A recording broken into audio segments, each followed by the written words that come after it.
Bismillahirrahmanirrahim. Assalamualaikum warahmatullahi wabarakatuh. Baik anak-anak, hari ini kita akan melanjutkan materi baru bab 8 mengenai materi dan dampaknya bagi kesehatan manusia. Sebelumnya kita awali dulu dengan membaca basmalah. Bismillahirrahmanirrahim. Ya, bab 8 ini tujuan pembelajarannya adalah teman-teman dapat menjelaskan konsep struktur atom, yang kedua menjelaskan konsep struktur ion, ketiga menjelaskan konsep struktur molekul, dan yang keempat menjelaskan hubungan partikel materi dengan dampak penggunaannya terhadap kesehatan.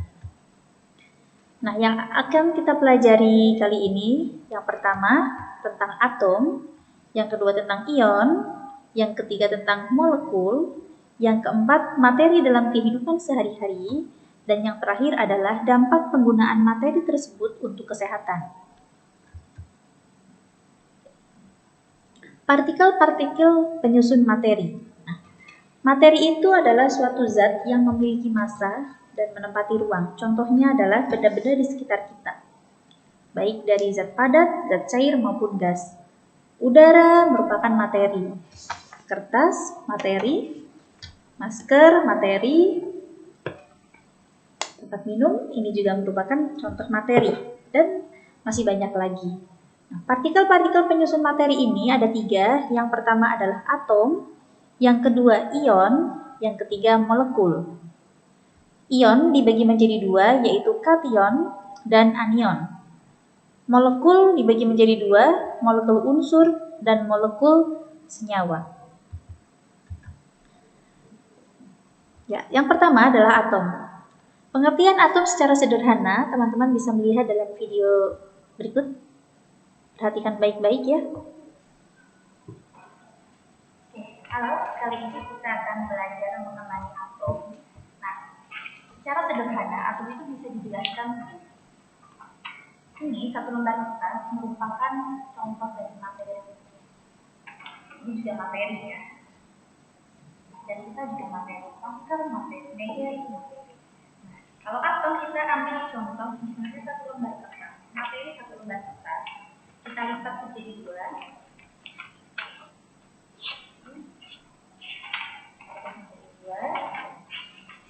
Jadi 2. Yang kita sobekkan, kita lipat lagi, kemudian kita sobek. Sobekannya kita lipat lagi dan kita sobek lagi. Itu. Lanjut lagi.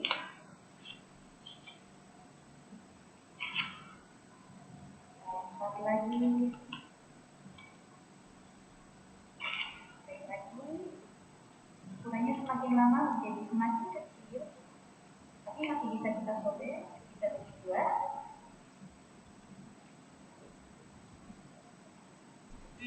Sudah mulai ya. Ini masih bisa disobek. Ya. Terus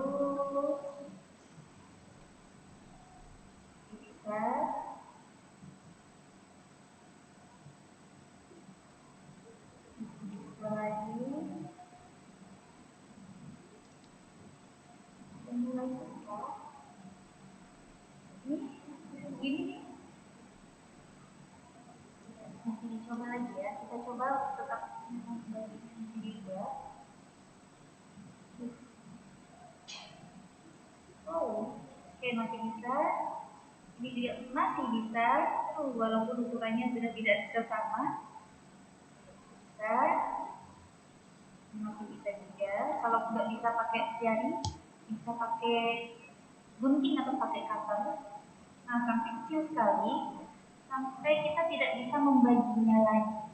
Ketika pada ukuran yang sangat kecil dan tidak bisa membaginya lagi, inilah yang dinamakan atom. Tidak kelihatan di sini ada kertas, tapi sebenarnya kalau menggunakan alat itu masih bisa membagi lagi. Nah, jadi atom adalah unit terkecil dari sebuah materi.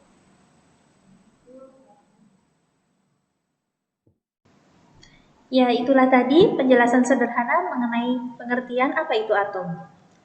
Pengertian atom dijelaskan dalam bentuk teori atom yang dikemukakan oleh beberapa tokoh, Democritus, Dalton, Thomson, Rutherford, dan seterusnya. Penjelasan mengenai teori atom, teman-teman bisa melihat dari video ini. Untuk pertemuan kali ini kita akan belajar tentang teori atom. Nah, atom ini pertama kali diperkenalkan oleh seorang Yunani yang bernama Democritus. Kata Democritus, atom itu dari dua kata, a dan tomos. A artinya tidak dan tomosnya terbagi. Jadi, atom itu merupakan suatu partikel yang sudah terdapat dibagi-bagi. Nah, berikutnya kita berkenalan dengan teori dari Dalton. Nah, John Dalton itu sekitar tahun 18 pada awal abad 18. Nah, kata Dalton, ternyata atom itu udah mulai berbentuk, bentuknya seperti bola pecah. Nah, kata Dalton, suatu atom itu tidak dapat berubah dari satu unsur menjadi unsur jenis lain. Dan atom itu tidak dapat diciptakan dan tidak dapat dimusnahkan dalam reaksi kimia. Nah, selanjutnya kita beranjak ke tahun 1897 dengan penemuan elektron oleh J.J. Thomson. Nah, beliau mendapatkan hasil eksperimen berupa atom itu ternyata bukan hanya bola pecah saja, tapi suatu bola di mana bola itu bermuatan positif dan di sekelilingnya penuh dengan elektron atau terkenal dengan model roti kismis. Atau kalau kalian bingung bayanginnya bisa ngebayangin semangka. Jadi elektronnya tersebar merata. Nah, hasil eksperimennya itu dari percobaan sinar katoda, di mana Thomson ini meletakkan sisi plat positif dan plat negatif. Nah, ternyata ketika sinar katoda ditembakkan, sinar katoda ini menjauhi plat negatif dan mendekati plat positif. Artinya, sinar ini bersifat negatif yang kita kenal dengan nama elektron. Nah, beranjak ke tahun berikutnya, 1911, oleh Ernest Rutherford, beliau berhasil membuktikan eksperimennya melalui penembakan lempeng tipis emas dari sinar alfa atau kita kenal dengan inti helium ya. Nah, dari lempeng tipis emas ini ternyata terlihat sinar alfa yang ditembakkan banyak yang tembus dari lempeng emas tipis tersebut. Nah, kenapa hasilnya banyak yang tembus? Karena banyak ruangan kosong di atom. Ada juga yang dipantulkan. Kalau dipantulkan berarti ada gaya tolak. Berarti tadi sinar alfa yang positif itu menembak lempeng yang sifatnya juga ada yang positif. Nah, ada juga yang dibelokkan. Kalau yang dibelokkan berarti dia itu menembak suatu inti yang bermuatan negatif.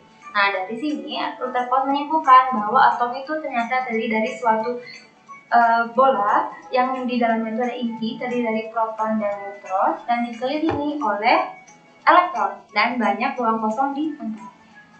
Nah, Rutherford tadi ternyata memiliki kelemahan. Rutherford tidak dapat menjelaskan bagaimana elektron tidak dapat jatuh ke inti karena menurut teori gelombang elektromagnetik, setiap partikel yang bergerak mengelilingi atau yang bergerak itu pasti akan melepaskan energi. Artinya dia akan kehabisan energi dan akan jatuh ke inti sebagaimana tadi elektron ya.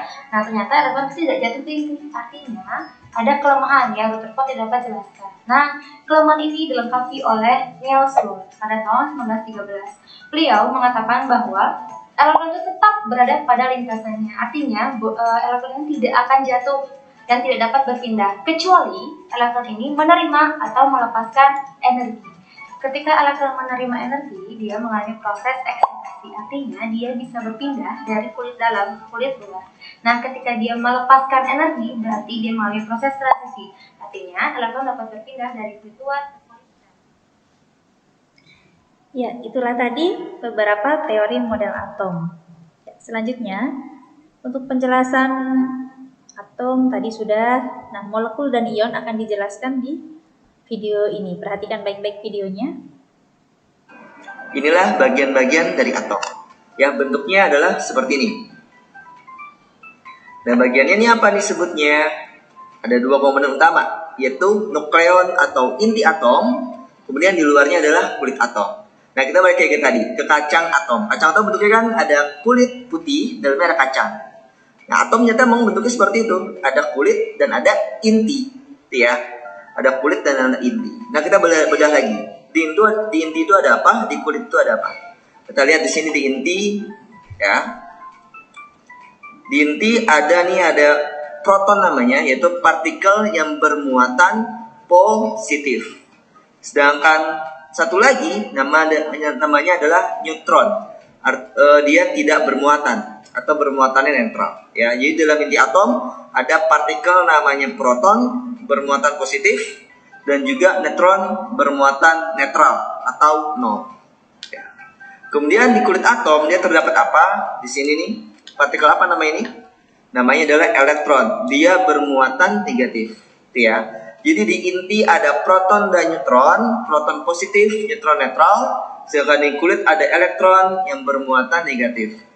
Oke, cara ingatnya mungkin seperti ini aja. Proton, huruf depannya adalah P. Berarti proton adalah positif. Neutron mirip kata apa? Neutron mirip kata netral. Berarti neutron adalah netral atau tidak bermuatan. Elektron sisanya aja. Berarti elektron adalah negatif. Tuh ya. Proton positif, neutron netral, elektron negatif. Nah, jadi proton, neutron ini di inti dia terikat kuat di inti, sedangkan elektron ada di kulit atom dia mengitari inti atom.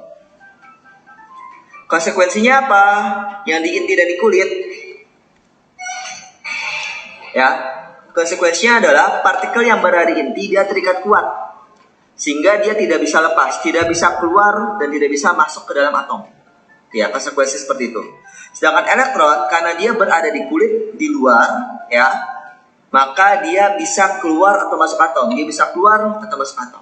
Ibaratkannya adalah misalnya kamu sedang ada barang ada di kamar kamu, terjaga ketat, ya, maka akan sulit tuh barang berpindah keluar atau masuk, ya, karena dijaga ketat. Tapi misalnya kamu meletakkan barang di halaman kamu di pagar, ya, maka dengan mudah saja dia itu keluar, masuk rumah kamu. Karena di luar pagar penjaganya tidak terlalu ketat. Demikian juga dengan atom. Proton dan neutron dia ada di inti terikat kuat, sehingga dia tidak bisa lepas. Ya. Sedangkan elektron dia ada di kulit atom, sehingga dia bisa lepas. Bisa keluar dan masuk ke dalam atom. Tapi nanti pada perkembangannya, ya, di inti atom sebenarnya bisa keluar, bisa masuk. Tapi dengan reaksi inti namanya. Tapi itu dibahas di materi SMA. Pada SMP kita hanya bahas bahwa proton, neutron itu di inti terikat kuat, dia tidak bisa keluar, tidak bisa masuk. Berarti jumlahnya tetap. Jumlahnya tidak bisa bertambah, tidak bisa berkurang. Sedangkan elektron dia berada di kulit, bisa keluar, bisa masuk atom, sehingga jumlahnya bisa bertambah dan bisa berkurang. Dan pada keadaan netral, ya, atom yang netral adalah atom yang mempunyai jumlah proton sama dengan jumlah elektronnya. Nah, proton positif, elektron negatif. Kalau jumlah proton dan elektron sama, otomatis dia akan netral. Jumlah elektron 4, maka dia netral. Positifnya 4, negatifnya 4, maka dia akan netral. Ya. Oke, notasi penulisan atom biasa tuliskan seperti ini. Ya, X, A, Z. Apa tanda ini? X itu adalah lambang unsurnya. Ya. Misalnya tadi oksigen lambangnya adalah O, hidrogen lambangnya adalah H, dan lain sebagainya. Sedangkan A ini apa? A ini adalah nomor massa. Ya, jadi ada angka di sini di atas, itu disebut adalah nomor massa. Nomor massa itu menandakan apa? Nomor massa menandakan jumlah proton dan jumlah neutronnya. Sedangkan yang bawah ini apa? Z. Ini menandakan adalah nomor atom. Nomor atom itu sama dengan jumlah proton. Ya, jadi gini ya, X lambang unsur, A nomor massa adalah jumlah proton tambah neutron, Z adalah nomor atom itu sama dengan jumlah protonnya. Nah, tadi terjawab dari jawabannya, ya. Jadi H kenapa nomor 1? Karena jumlah protonnya 1. Oksigen tadi kenapa nomor 8? Karena jumlah protonnya 8, ya. Nah, contohnya seperti ini, perhatikan. Sebuah atom memiliki notasi Al2713. Apa arti dari penulisan tersebut? Oke, pertama kita lihat dulu nih. Lambang unsurnya adalah Al. Al adalah lambang unsur dari aluminium. Berarti Al2713 ini adalah unsur atom aluminium. Dan 27 ini apanya nih? 27 berarti angka yang atas. Angka yang atas adalah nomor massa. Nah, nomor massa itu adalah jumlah proton tambah jumlah neutronnya. Di proton, jumlah proton tambah jumlah neutron di atom aluminium tersebut adalah 27. Kemudian angka yang bawah adalah nomor atom. Nomor atom itu sama dengan jumlah protonnya. Berarti di sini aluminium bawahnya ada 13, berarti nomor atomnya adalah 13, yang artinya protonnya juga 13. Tuh. Nah, sekarang kita lihat protonnya ada 13. Nah, lihat di sini nomor massa. Nomor massa proton tambah neutron sama dengan 27. Protonnya ada 13 ini. Protonnya 13, berarti neutronnya berapa? Biar jadi 27. Ya, tinggal dikurang aja.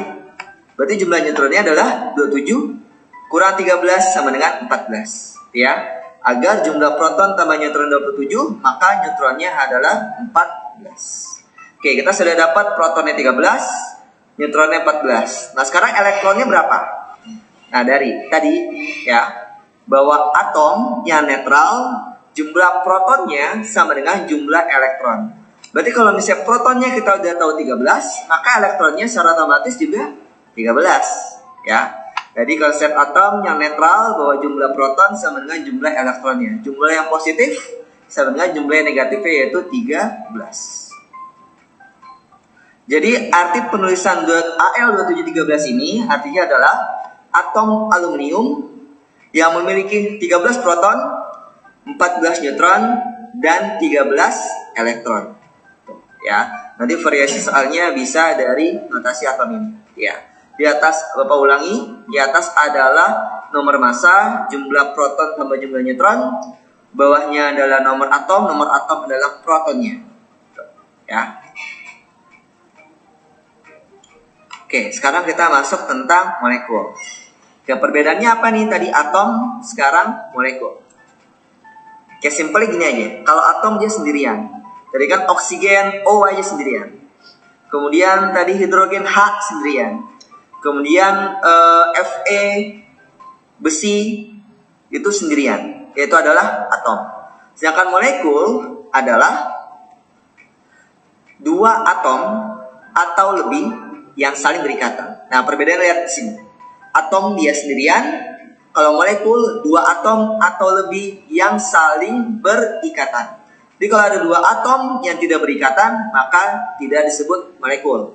Misalnya kan, atom oksigen, atom besi, ada dua atom nih, tapi dia nggak berikatan masing-masing, berarti dia bukan molekul. Ya, molekul adalah dua atom atau lebih yang saling berikatan. Oke, contoh ada dua jenis molekul. Pertama adalah molekul unsur dan juga molekul senyawa. Bedanya apa? Perhatikan di sini. Oke, molekul unsur adalah molekul yang tersusun dari atom-atom yang sejenis. Misalnya oksigen. Oksigen nih O2. O2 atomnya ada dua, ya. Kan dua atom atau lebih yang saling berikatan. Berarti ini adalah dua atom. Tapi sejenis oksigen sama oksigen, maka molekul ini disebut adalah molekul unsur. Ya, dua atom atau lebih berikatan tapi sejenis, maka molekul unsur. Contoh lain, molekul P4. P itu adalah fosfor.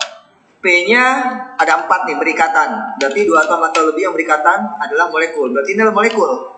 P4 adalah molekul karena lebih dari satu atom yang berikatan. Tapi jenisnya P semua atau fosfor semua. Berarti ini adalah molekul unsur, atom-atomnya sejenis. Misalnya ini S8, sama juga nih ada 8 atom, tapi S semua, berarti adalah molekul unsur, atom-atomnya sejenis. Sedangkan molekul senyawa adalah molekul yang tersusun dari atom-atom yang berbeda jenis, ya. Yang berbeda jenis. Contohnya molekul air H2O. Ada 3 atom di sini. Ya, hanya 2, O-nya 1. Beda jenis. Ada atom H hidrogen dan ada atom O oksigen. Berarti adalah molekul senyawa. Artinya berbeda jenis. Ya. Satu lagi molekul amoniak. Molekul amoniak ini terlihat bahwa dia NH3. NH3 artinya adalah dia N-nya 1, hanya ada 3. Berarti ada 4 atom. Tapi berbeda jenis, ada atom N nitrogen dan atom H hidrogen. Maka karena berbeda jenis, maka disebut adalah molekul senyawa. Ya, molekul unsur dia atom-atom yang sejenis, Sedangkan molekul senyawa, atom-atomnya dia berbeda jenis. Ion cara pengertian adalah partikel yang bermuatan listrik. Ya. Jadi kalau tadi atom dia itu sendirian, molekul lebih dari satu atom yang saling berikatan, sedangkan ion adalah partikel yang bermuatan listrik. Oke, ada dua jenis ion. Ion positif dan ion negatif. Ion positif disebut adalah kation, ion negatif disebut adalah anion. Ya, ion positif kation, ion negatif anion. Ion positif ion yang bermuatan positif, ion negatif ion yang bermuatan negatif.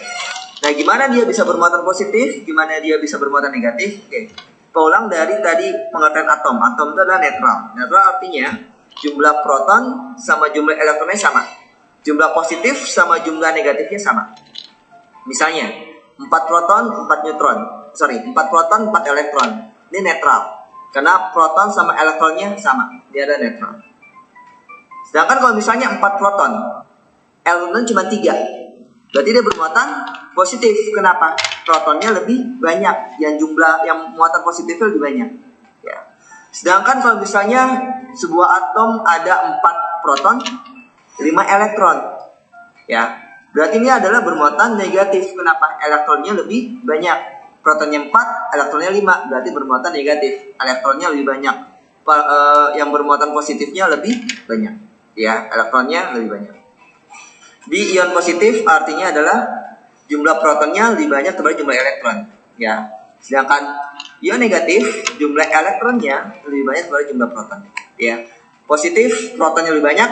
Ingat proton bermuatan positif. Negatif elektron lebih banyak. Ya, elektron negatif. Nah, sekarang gimana sih jumlah atom itu bisa bermuatan positif, bisa bermuatan negatif sehingga menjadi ion? Ingat tadi bahwa dalam atom proton, neutron tidak bisa berpindah tempat. Berarti jumlahnya selalu tetap. Yang bisa berpindah tempat hanya elektron. Berarti hanya elektron yang bisa jumlahnya bisa bertambah atau bisa berkurang. Misalnya protonnya 4, elektronnya 4. Ini netral. Gimana dia bermuatan positif? Berarti dia protonnya lebih banyak. Bisa tidak dengan protonnya bertambah? Tidak bisa. Kenapa? Tadi dibilang bahwa proton tidak bisa bertambah, tidak bisa berkurang. Jadi gimana nih biar atom ini bermuatan positif? Caranya adalah dengan melepas elektronnya. Ya, melepas elektronnya. Berarti jadi 4 positif, 4 proton, 4 elektron. Gimana biar dia bermuatan positif? Maka atom itu harus melepas elektron. Ya, sehingga bermuatan positif. Sebaliknya, kalau misalnya ada 4 proton, 4 elektron, ini netral. Gimana biar dia bermuatan negatif? Bisa tidak dengan mengurangi protonnya, melepas protonnya? Nah, tidak bisa. Ya, tadi dibilang proton tidak bisa bertambah, tidak bisa berkurang. Jadi gimana biar dia bermuatan negatif? Yaitu dengan menambah elektronnya. Ya. Di 4 proton sekarang ada 5 elektron, maka dia bermuatan negatif. Jadi yang menyebabkan benda itu bermuatan positif dan bermuatan negatif adalah elektronnya. Bisa bermuatan positif karena melepas elektron, bisa bermuatan negatif karena mendapatkan elektron. Nah, ini yang penting ya. Contohnya ini Na+. Kalau Na aja di atom natrium sendirian, tapi kalau ada Na+, berarti dia ion positif, artinya dia bermuatan positif. H hidrogen, ion hidrogen. Kalau H saja dia atom hidrogen, tapi kalau ada H+, berarti adalah kation, ion positif atau ion hidrogen positif. Ca2+. Nah, Ca2+ artinya dia bermuatan positif. NH4+ artinya bermuatan positif juga. Setelah ion negatif, Cl- ya bermuatan negatif, O2- bermuatan negatif, OH- bermuatan negatif, Ca3CO- bermuatan negatif. Jadi ada tanda negatifnya. Kalau ion positif ada tanda positif, ion negatif ada tanda negatif. Ya, itu perbedaannya. Ya, itu tadi penjelasan mengenai atom, molekul, dan ion. Oke, teman-teman, kalau ada yang masih belum paham perbedaan antara atom dan molekul, bisa melihat video ini lagi. Nah, ini videonya tentang perbedaan antara atom dan molekul. Tapi kalau sudah paham, bisa dilewatin video yang bagian ini. Yang belum paham, silahkan disaksikan lagi. Oke, untuk memperjelas pemahaman mengenai apa itu atom dan molekul, kita akan menjelaskan dengan menggunakan alat ini. Ini namanya molekul. Molekul ini bisa dilihat dari model-model atom. Ada beberapa ya, warna hitam, warna merah, biru, putih, hijau, dan juga ada seperti tangkai ya, ikatannya. Ada juga kuning ya.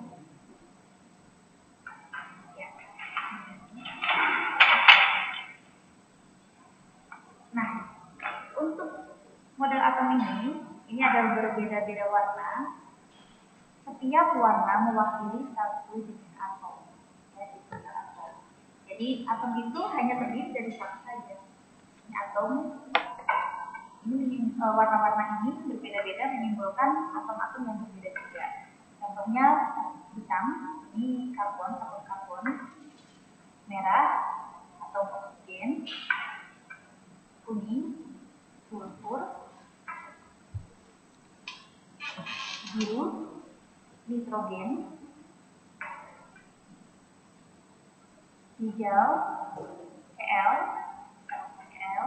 putih, hidrogen atau hidrogen. Nah ini hanya terdiri dari satu, jumlahnya hanya satu saja. Karena hanya ada satu, ini namanya atom. Lalu apa itu molekul? Ya, molekul itu ada dua, molekul unsur dan molekul senyawa. Sebelumnya kita akan membuat rangkaian kajian dulu.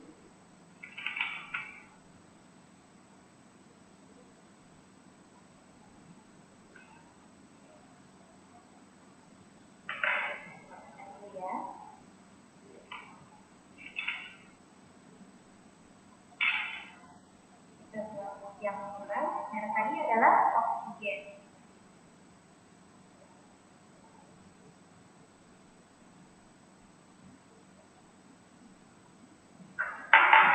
Kita akan melihat apa sih perbedaannya.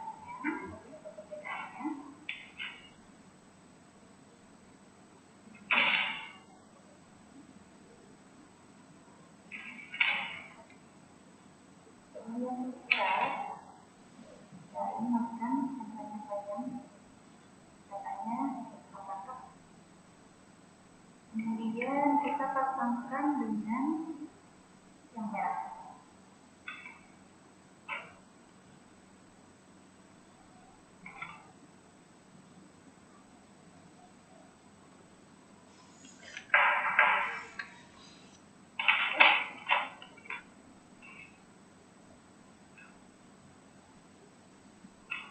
Teman-teman ini, merah tadi adalah atom oksigen. Atom oksigennya ada dua, satu, dua. Itu lambangnya adalah O. Jadi oksigennya ada dua. Kalau digabungkan menjadi O2, oksigen. Sedangkan yang ini yang putih, warna putih, atom hidrogen. Atom hidrogennya ada dua. Jadi hidrogen itu lambangnya H, karena jumlahnya ada dua, maka namanya H2. Oksigen dan hidrogen ini namanya molekul unsur. Unsurnya sama terdiri dari atom oksigen. Jadi ini sama-sama terdiri dari atom hidrogen. Ini namanya molekul. Ya, yang satu-satunya lagi ini atom oksigen yang merah. Ada satu atom oksigen, yang putih hidrogen. Dua hidrogen, satu oksigen. Dua H dan satu O. Kalau digabungkan menjadi H2O. Yang satunya ini terdiri dari warna hitam itu karbon. Satu karbon atau satu C dan dua atom oksigen atau dua O. Kalau digabungkan menjadi CO2. namanya molekul senyawa. Karena terdiri dari satu molekul ini terdiri dari dua jenis atom yang berbeda, yaitu atom oksigen dan atom hidrogen. Sedangkan yang ini terdiri dari dua atom yang berbeda, atom karbon dan atom oksigen. Nah, jadi bisa dipahami kalau molekul unsur, satu molekul terdiri dari atom yang sama, jumlahnya bisa 2, 3, atau lebih, yang penting jumlahnya sama. Oksigen ini misalnya ini 2. Kalau ada 3 atom oksigen berarti O3 itu juga molekul unsur. Kalau molekul senyawa jumlahnya bisa 2. Kalau ini kebetulan ada 3 ya, minimal ada 2, tetapi berbeda atom. Ya, itu udah ada 2 video untuk menjelaskan perbedaan antara atom dan molekul. Untuk menghitung jumlah atom, teman-teman bisa disaksikan video berikut. Bahasan selanjutnya adalah cara menghitung jumlah atom. Nah, jika Ustazah mempunyai sebuah unsur, contoh, Ustazah mempunyai molekul unsur N2. N2 itu adalah molekul unsur. Maka, berapakah jumlah atom yang terdapat dalam molekul ini? Kita lihat di sini ada atom nitrogen. Nitrogen karena terdiri dari 2 atom ya. Dan nitrogen ini di belakangnya ada angka 2. Ini artinya ada 2 atom nitrogen dalam molekul itu. Jadi terdiri dari 2 atom nitrogen. Nah, contoh berikutnya, misalnya kita mempunyai molekul senyawa H2O. Nah, H2O itu terdiri dari atom H dan atom O. Nah, H sudah dulu, hidrogen dan oksigen. Tentu hidrogennya ada berapa? H2, berarti ada 2. Hidrogennya ada 2, berarti ada 2 atom hidrogen. Oksigennya di belakang oksigen tidak ada angka, ini artinya hanya ada 1 atom oksigen. Jadi 1 atom oksigen. Nah, contoh berikutnya, CH3COOH. Nah, ada atom apa saja di sini? Ada atom yang pertama C, yaitu karbon. Lalu H, hidrogen, tulis di bawah ya. Hidrogen. C lagi, karena sama, maka tidak usah kita tulis. Kemudian O, oksigen. H, kita juga sudah ada, tidak usah tulis lagi. Nah, lalu kita hitung, ada berapa C karbon atom C? 1, 2. Ini terdapat 2 atom C atau karbon. Kemudian hidrogen jumlahnya ada yang pertama di belakang huruf K itu angka 3. Berarti ada 3 atom hidrogen. Yang di belakang lagi ada 1. Jadi 3 ditambah 1, 4. Yang terakhir oksigen, kita lihat ada 1, 2. Ada 2 atom oksigen. Nah, misalnya contoh lainnya lagi seperti ini. 2 dalam kurung H2O. Berapakah jumlah atom yang terdapat dalam 2H2O ini? Bedanya dengan yang atas, ini H2O saja, ini juga H2O. Bedanya, kalau yang atas hanya ada 1 molekul H2O. H2O itu air. Jadi di sini hanya ada 1 molekul H2O karena di depannya tidak ada angka, tapi itu menunjukkan jumlah molekul. Yang di bawah di depannya ada angka 2. Ini artinya ada 2 molekul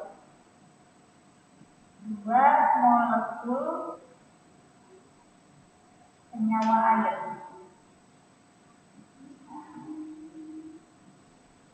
dua molekul sebenarnya di sini begini saja H2O dan H2O. Nah, ada dua kan?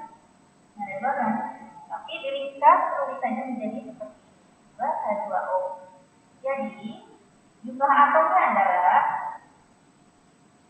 kita tulis dulu, yang pertama atom hidrogen.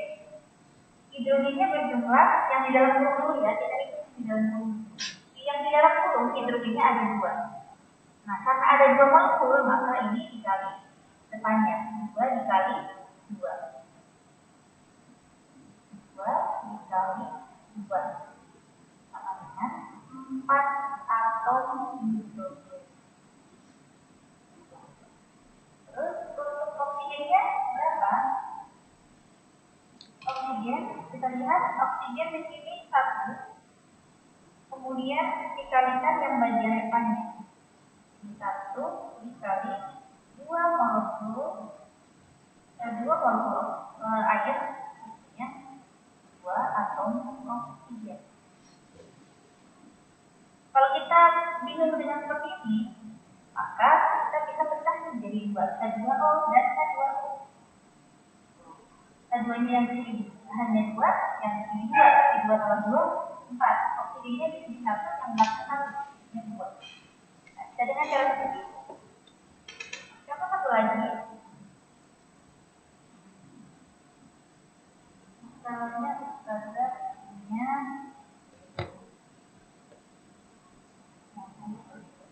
OH dalam kurung 2.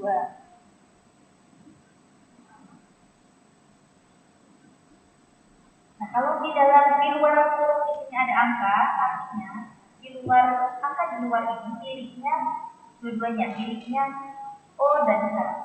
Jadi berapa atom oksigen dan berapa atom hidrogen? Maka atom oksigennya ini sama, penghitungannya sama seperti matematika. OH-nya di sini 1 ya, tidak ada tulisannya, berarti 1. 1 dikali yang di luar kurung 2. 1 dikali 2 sama dengan 2 atom oksigen. Kalau hanya hidrogennya di sini juga 1, maka 1 dikali 2 sama dengan 2 atom hidrogen. Jadi dikalikan dengan bagian luarnya. Seandainya di sini ada angkanya lagi di depan sini, misalnya di sini ada angka 3, berarti hasil dari perkalian ini tadi, 2 atom oksigen tadi dikalikan dengan 3. Yang ini juga, ini dikalikan dengan 3. Jadinya, kalau bentuknya seperti ini, maka atom oksigennya jumlahnya ada 2 dikali 3 atom oksigen. Yang ini juga sama. Hidrogennya juga 2 dikali 3 atau hidrogen. Seandainya di depan ada angka 3. Kalau di depan tidak ada angka 3, berarti ya.